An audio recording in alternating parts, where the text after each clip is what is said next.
The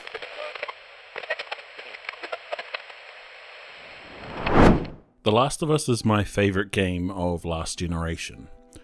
Its delivery helped pave the way for how narrative single-player experiences were created for this console generation. To say it had a lot to live up to is an understatement. People loved the first game, the characters, the encounters, and the world Naughty Dog had built. The game launched Neil Druckmann into superstar status in the gaming world, enough that Naughty Dog let him take the reins on Uncharted, and he went on to deliver the masterpiece that was Uncharted 4. Expectations weren't just high because of the standard and reputation Naughty Dog had built up for themselves as a first-party Sony developer, but also because Druckmann had made a name for himself and his team. And while I think the original game was one of the best of the generation, I don't particularly think the story was as amazing as some gamers are remembering. It's a simple premise: escort a girl across the cordyceps-ridden country so the doctors are able to potentially make a cure. You start off having no emotional connection to each other, and by the end of the game, Joel's forced to potentially sacrifice humanity's future to save a 14-year-old girl from having her brains harvested. It was nothing spectacular, but the character development, voice acting, and overarching theme of doing whatever it takes for the ones you loved remained throughout. A lot of people found the gameplay dull or predictable, and I've read plenty of opinions about how if this had been made by anyone other than Naughty Dog, it would have been considered a generic third-person shooter. And I agree with that to an extent. A game shouldn't be defined by a single part. Some people play games irrespective of the story and purely for how fun or engaging the gameplay is. Others play specifically for the story. In my case, I found the gameplay challenging and intense, especially when playing on the tougher difficulties. Supplies are scarce, and having to decide if you should use those bullets or that Molotov now, or save it for the ever-approaching big fight, was a huge part of the enjoyment for me.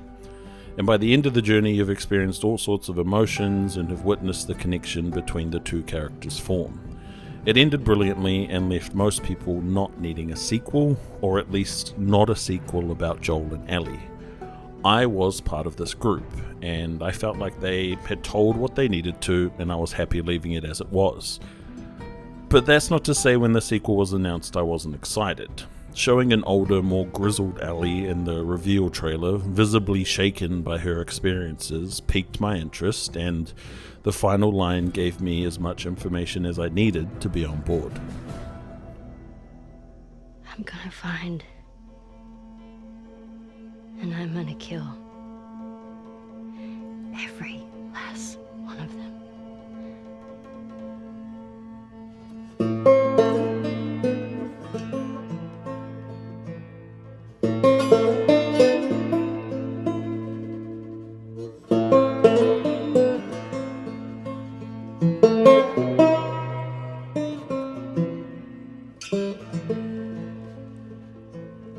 I picked up the game on release day, finished it at around 25 hours played, and absolutely loved it. In my opinion, it is a superior game to the first, and has a much more interesting premise and better executed story. Similar to the first game, it's nothing narratively outstanding or a plot we've never seen in any other form of media before, but it's laid out and told in a way that took me on an emotional journey. At the beginning of the game, I had nothing but absolute hatred toward one of the newer groups of characters, but by the end of the game, it hurt to see what they had to go through, and I started rooting for them. The game revolves around the theme of revenge and reflects back on the original's theme of doing anything and everything for the ones you love. Ellie witnesses a life-altering act of violence which sends her on another adventure away from the safety of the Jackson community in order to get her revenge on those who wronged her. Revenge is oftentimes selfish, and in most cases leads to committing acts that are out of character or making irrational decisions without properly processing the consequences. Part 2 heavily blurs the already murky line of good and evil in a post-apocalyptic world. It becomes less about choosing right and wrong, and instead what's best for your own survival. While we, the players, are made to perceive Joel and Ellie as the good guys, it's only when you actually sit back and take a look at their past actions that you realise they've done a lot of messed up stuff. The story makes you question the actions of certain characters, you learn more about them as people and discover what living in a world like The Last of Us could really do to someone's core beliefs. You sympathise, empathise, and follow characters as they start to lose their own humanity and how they deal with it, while others who might seem too far gone start to get that sense of humanity back. Discussing the story any further would be reaching the point of spoilers, and that's the last thing I want to do. Gameplay is very similar to the original, so if you weren't a fan of the first game, I can't say you'll enjoy it this time around either. It's a third-person shooter where ammo and resources are limited. I played through on hard, and there was still plenty of ammo and supplies around, so it felt better than the first game, where I'd often end up in encounters with basically nothing to defend myself. And in part 2, if all else fails, Ellie does have her unbreakable pocket knife, so feel free to get your solid snake on. If you didn't play the first game, a big part of the combat is also centered around crafting. While playing, you'll find different craftables which are used to create different items. These items provide a choice, as you'll usually have to make a decision between making a medkit or a Molotov. Do you want to buff up your melee weapon or make more arrows so you can go in quiet? The best part about the gameplay is having to decide what items to make and when, and then decide if you should even use those items at all. You can and should play this as stealthily as possible. There is just not enough ammo lying around to warrant going in guns blazing, and with the superhuman hearing you have, it makes sense to try and do things as quietly as possible. There are also a lot of different skills available to upgrade, with the skill trees themselves locked behind items you find in the world. The same thing goes for the weapons. Skills are upgraded by taking drugs, and weapons are upgraded through nuts and bolts, and no, that's not an exaggeration. And because the skills and weapons are found in the game world, if you don't explore enough, you might never even get access to them. I'm a hardcore looter regardless of what game I play, so I make sure to check every corner of every building, keeping my eyes glued to the screen, searching for that abnormally shiny piece of cloth. So I did manage to access every weapon and skill tree, but it is worth mentioning that your experience may differ to mine, so my advice is to basically look around. Everywhere. There are new enemy types that have been introduced as well, with the inclusion of Shamblers, which are basically easier bloaters who roam around waiting to throw balls of acid at your face, and the Stalkers. These guys are easily the coolest addition to the game. They are what would happen if you were to take a runner and a clicker and put in like a middle step. They're fast-moving, creeping infected who sit behind corners watching and waiting for the moment you've turned your back for too long. When you get in situations where you're put up against different classes of enemies at the same time, they're definitely the most fun and intense encounters in the game. The majority of the game takes place in Seattle, where there are two main rival factions. The Washington Liberation Front WLF, or Wolves, and the Seraphites, or Scars. The Fireflies of the original game have seemingly disbanded after the events that unfolded, but you'll learn a lot about the two new groups as you play. I bring up these factions as there's also encounters you'll come across where you'll be in between a faction as well as groups of infected, at which point it's a very good idea to get them to start fighting each other so you can thin the numbers out a bit before you take down the survivors. There's also a lot of lore hidden in the levels as well, usually in the form of notes left for loved ones. These provide more insight into why people joined either faction, as well as why you'll find random skeletons in peculiar spots and positions, or even why they're infected who've been locked in rooms for decades. A lot of this stuff is also incredibly easy to miss unless you're looking for it, so I'd say if you wanted to get the most out of the game and its setting, hunt for and read everything you can. The fact that a game this beautiful is running on a PS4 just blows my mind, and it shows just how well Naughty Dog are able to get the most out of the hardware. I think it's obvious they'll be releasing again on PS5 running at least 60 frames, so I'm definitely interested to see that as well. The level of detail they pump into the environments is stunning, but the character animations are just ridiculous. There were so many genuine moments where I'd forget I'm playing a game and just be completely enthralled by the cutscene in front of me. The seamless transitions from cutscene to gameplay were nuts, and the fact that there's basically no instances of textures clipping just baffles me. The rope physics in particular are just pure technical wizardry.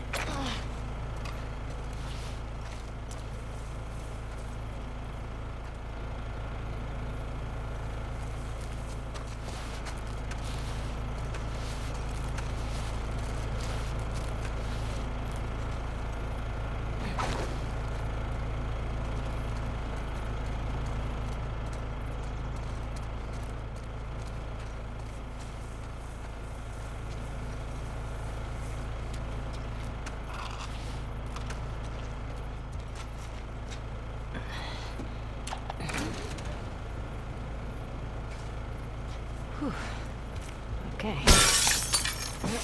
There's even a goddamn guitar minigame where you use the touchpad to strum, and if you get real good, pluck individual strings. The chords all react accordingly, and I've seen some videos from people who've even managed to cover real-world songs. A big part of the realism they were going for can be seen in facial expressions. Every person you kill looks like they're in excruciating pain. Every NPC has a name, and if their friends see them in trouble, they'll call out the dogs, the goddamn dogs. The dogs have names. If you're like me, you will have done or will do your best to not kill any dogs, but Jesus Christ, is it difficult having to kill a dog and hear the owner's reaction, or even killing the owner and hearing the dog's reaction. They've done all of this to show you just how messed up it is to kill relentlessly, but at the same time, if you're spotted by any of them, they will not hesitate to try and kill you. I don't personally feel like what they were aiming to do affected me as much as they wanted, but I appreciate what they've done nonetheless. I'm guessing you're meant to feel terrible about killing these people and their friends, and I mean, to a certain degree I did, especially towards the end of the game, so maybe Naughty Dog did end up getting something through to me. It's also one of the most accessible games I've ever seen. When you first boot up the game, it takes you through a list of all the possible options you can enable, which help vision and hearing impaired people, but also those who are unable to effectively use a controller. Overall, this is awesome to see from a developer and a fantastic way to help out fans of all kinds. The game has been met by a lot of criticism. Most of it seems to have stemmed from the leaks that happened a couple of months ago. I did read through a couple of the key points prior to playing the game and did have my worries and where they were going to take the game, but ultimately, after having played through from beginning to end, I never should have been worried about anything. Naughty Dog are one of the best developers in the business. They have been for a long time and have basically never dropped the ball. Going from Crash Bandicoot to Jak and Daxter, then switching to Uncharted, and finally The Last of Us. They've tackled a lot of different subjects and genres, but they've always delivered a superbly polished product, and this is no exception. Forget all the negativity out there. If you're looking for a cinematic single-player experience and are comfortable with plenty of exposition through cutscenes, this is the game for you. If you hate the sounds of it, don't play it. Overall, this was such a fantastic game and a great addition to the last year of the PlayStation 4's life. The only negative I can really say is that it sucks they're not bringing factions back. The multiplayer mode in the original game was so good, the skill ceiling, the difficulty, like you had, I loved factions. But hey, maybe we can hope to see something in a future update or DLC, but I'm not going to hold my breath. Anyway, thank you for watching, guys. If you've made it to the end, consider liking the video or subscribing if you're new. For how often I upload, I've had some pretty awesome growth this year. Be sure to comment down below as well. I do make sure to try and reply to everyone. If you're interested in hearing maybe a spoiler-filled discussion about the game, Let me know down below as well. I have so much more to talk about with this game, so much more to say, but obviously with a review you don't want to go too spoilery. So if that's something you want to see, let me know down below. But other than that, have a good day.